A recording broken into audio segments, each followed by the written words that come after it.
سورة القدر مکیہ اعوذ باللہ من الشیطان الرجیم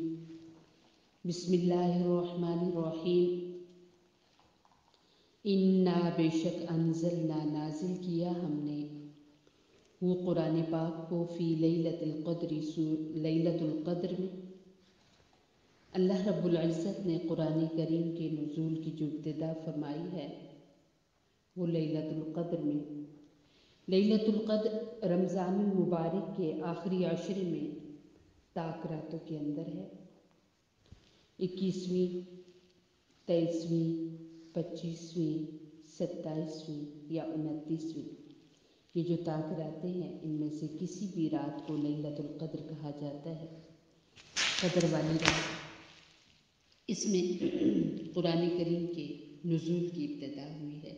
نازل ہونا شروع ہوا ہے قرآن کریم۔ رمضان المبارک اللہ رب العزت کی خاص عنایت ہے انسانیت پر، مسلمانوں پر۔ رمضان المبارک کے 30 دنوں کے روزے نمازوں کی طرح فرض ہیں۔ پہلی جتنی بھی قومیں تھیں، جتنی بھی امتیں آئیں، ان پر بھی روزے رہے ہیں۔ کسی امت پر مہینے کے 3 روزے، 13، 14، 15، اور کسی امت پر عاشورہ کا روزہ، 10ویں عاشورہ کا، محرم الحرام، اور کسی قوم پر 2 مہینوں کے روزے، کسی قوم پر 6 مہینے کے روزے۔ آقا صلی اللہ علیہ وسلم کی امت پر روزے اللہ رب العزت نے جو فرض قرار دیے ہیں وہ ہیں 1 مہینے کے روزے۔ اور رمضان المبارک کا مہینہ اللہ رب العزت کی خاص عنایات میں سے ایک عنایت ہے۔ رمضان المبارک کے مہینے کے اندر اللہ رب العزت انسانوں کو دوزخ سے بہت زیادہ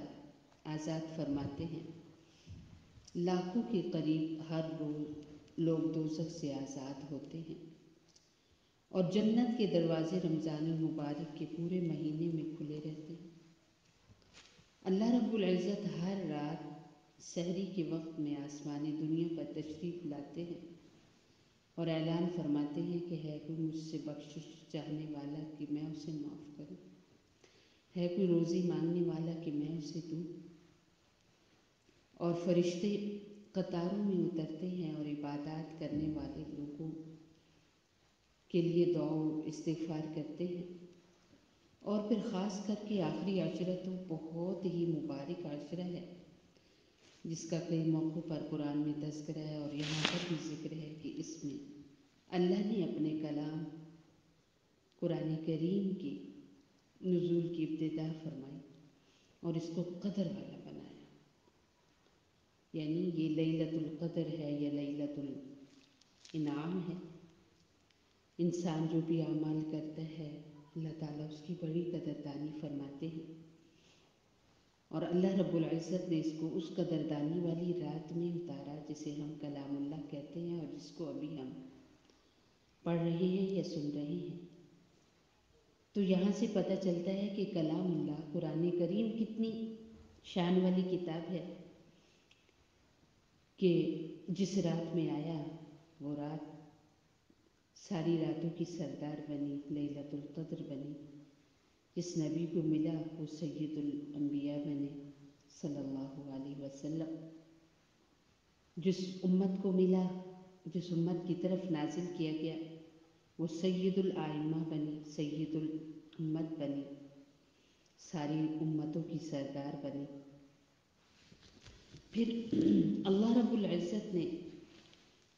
یہ کلام اللہ اور قرآن کریم جب اتارا، اور اس کے سب سے پہلے جو مخاطبین اور سب سے پہلے اس کو حاصل کرنے والے جو لوگ تھے، جنہیں صحابہ اکرام رضوان اللہ تعالی علیہم اجمعین جیسے مقدس لقب سے بلایا جاتا ہے، یاد کیا جاتا ہے، وہ امت کے بہترین لوگ کہلوائے، انبیاء کے بعد سب سے بہترین جماعت قرار پائے، اور ان کے دور کو سب سے بہترین دور کہا گیا۔ آپ صلی اللہ علیہ وسلم نے فرمایا کہ خیر القرون قرنی، سب سے بہترین دور میرا ہے، ثم الذین یلونہم ثم الذین یلونہم، پھر جو اس کے بعد ہے یعنی میرے ان شاگردوں کا دور، پھر جو ان کے شاگردوں کا دور ہے۔ تو قرآن کے جو بھی حاملین بنے وہ سب سے بہترین بنے، جبکہ انہوں نے قرآن کریم پر عمل کیا۔ تو قرآن بہت اونچی کتاب ہے، بہت بڑی کتاب ہے، بہت شان والی کتاب ہے، اور یہ اپنے سے جڑنے والوں کو بھی بہت اونچا بنا دیتی ہے۔ جیسے کہ اس نے لیلۃ القدر کو شان والا بنا دیا، وما ادراک، اور کس نے بتایا آپ کو ما لیلۃ القدر، لیلۃ القدر کیا ہے؟ لیلۃ القدر، لیلۃ القدر خیر، بہتر ہے، من الف شہر، 1000 مہینے سے۔ ایک بار علماء فرماتے ہیں کہ مقدس جماعت صحابہ اکرام رضوان اللہ تعالی علیہم اجمعین کی تشریف فرما تھی۔ اللہ کے رسول صلی اللہ علیہ وسلم نے ایک بنی اسرائیل کے مجاہد کا تذکرہ کیا کہ جس نے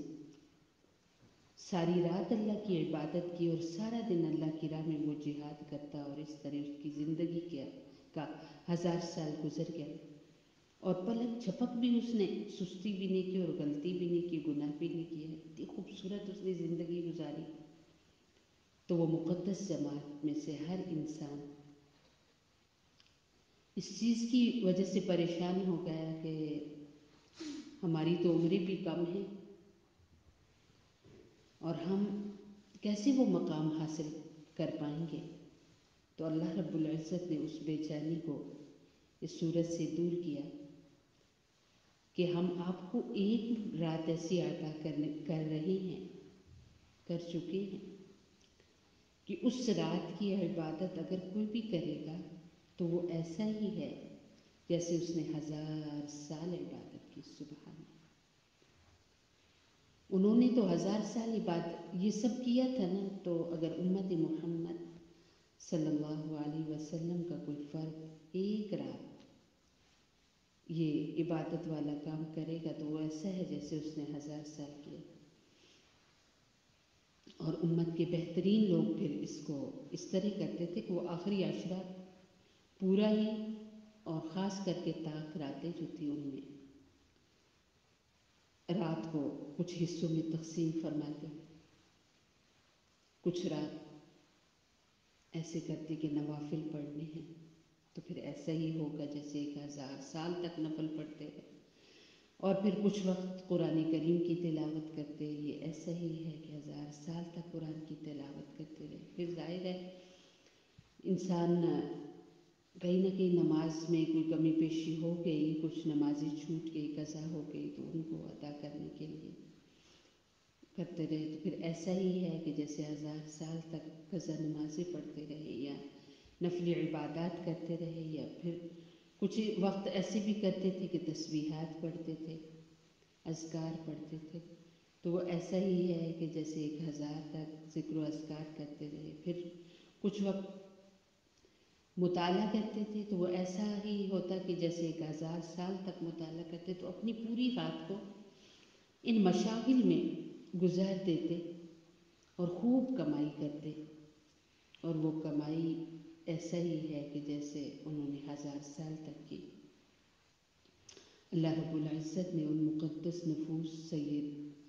جنہیں آج ہم اپنے لیے سید کا لفظ بولتے ہیں، صحابہ اکرام رضوان اللہ تعالی علیہم اجمعین، ان کی بے قراری کے بدلے میں اللہ نے لیلۃ القدر صرف ان کو نہیں پوری امت کو عطا کی،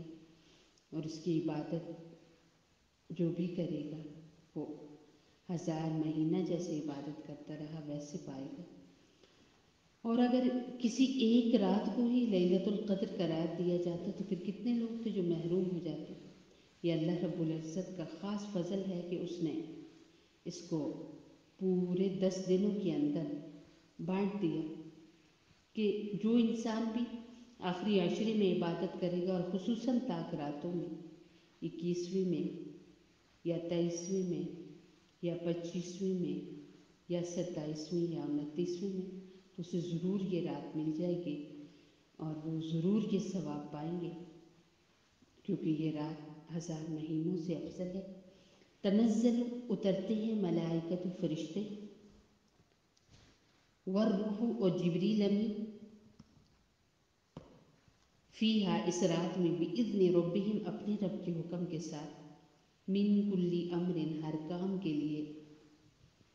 سلام سلامتی ہے۔ یعنی یہ وہ رات ہے کہ جیسے موسلادھار بارش ہوتی ہے ایسے فرشتے اتر رہے ہوتے ہیں۔ تو جو لوگ اس رات میں عبادت کر رہے ہوتے ہیں، خصوصاً مسنون عمل ایک اس رات میں ان آخری عشرے میں اعتکاف کا بھی ہے کہ انسان ہٹ کر کے سب سے تو ایک کونا لے لے اور ایک جگہ متعین کر لے، اور اگر وہاں پر ارد گرد سب سے زیادہ یعنی تخلیہ کرنے کے لیے، تنہائی کرنے کے لیے کچھ حجاب بھی کر لے، وہاں کوئی چادریں وغیرہ لگا کر سب سے چھپ جائے تاکہ خوب عبادت کرے، اور عبادت پورے دھیان سے ذوق و شوق سے کرے، ادھر ادھر دھیان نہ جائے، دائیں بائیں جب دھیان جائے تو یا دیواریں ہیں تو یا پھر وہ لگی ہوئی چادریں ہیں، تو بس اپنی عبادت میں مگن ہو کر اللہ کو یاد کرے۔ تو جو لوگ بھی جس طرح بھی عبادت کر رہے ہوتے ہیں تو فرشتے اترتے ہیں، اور بعض علماء کہتے ہیں کہ ان لوگوں سے مصافحہ بھی کرتے ہیں جو عبادت کر رہے ہوتے ہیں، اور اس کی پھر نشانی یہ ہے کہ آنکھوں سے آنسو بہہ پڑتے ہیں اور دل بہت نرم ہو جاتا ہے۔ اور لیلۃ القدر کی جو نشانی ہیں وہ یوں بتائی گئی ہیں کہ یہ رات بہت ٹھنڈی اور پرسکون ہوتی ہے، اور اس رات میں بہت خاموشی ہوتی ہے، اور ہر چیز اللہ کے حضور سجدہ ریز ہوتی ہے۔ بہنے والے رواں پانی بھی بالکل رک جاتے ہیں، تھم جاتے ہیں، اور اس رات میں فرشتے انتظامات کے لیے اترتے ہیں جو اللہ رب العزت نے ان کی ذمہ داری لگائی ہوئی، یا وہ رات رہتی ہے حتیٰ یہاں تک کہ مطلع طلوع ہو فجر فجر، یعنی صبح ہونے تک وہ رات رہتی ہے۔ یعنی یہ نہیں کہ وہ اس کے کچھ لمحات ہیں، کچھ گھڑیے ہیں، بلکہ وہ رات